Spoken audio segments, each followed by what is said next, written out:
حضرت ملکُل موت اسرائیل علیہ السلام نا حضرت ابراہیم علیہ السلام کی روح قبض کرنے کے لیے حاضر ہوئے تو حضرت ابراہیم علیہ السلام فرمانے لگے اسرائیل کیا کوئی خلیل بھی اپنے خلیل کی روح قبض کرتا ہے؟ اللہ نے تو مجھے دوست بنایا، دوست ہو کے دوست کی روح قبض کرنے جا رہا ہے۔ حضرت اسرائیل نے ارادہ چھوڑا اور حضرت ابراہیم کا وہ جملہ لے کے رب کی بارگاہ میں حاضر ہوئے۔ عرض کی مالک جناب ابراہیم علیہ السلام نے فرمایا ہے کہ اللہ کی بارگاہ میں عرض کرو کہ مالک کیا کوئی خلیل بھی اپنے خلیل کی روح قبض کرتا ہے؟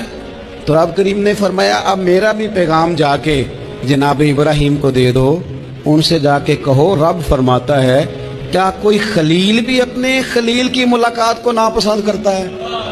آپ کو تو ملنے کو بلا رہے ہیں، موت تو ایک پل ہے، یہاں سے گزریں گے تو جا کے محبوب سے ملیں گے۔ حضرت سیدنا اسرائیل علیہ السلام پیغام لے کے آئے اور کہا اے اللہ کے خلیل رب فرماتا ہے کیا خلیل بھی خلیل کی ملاقات کو تو حضرت ابراہیم تو کھل کے روئے، کہنے لگے اب دیر نہ کر۔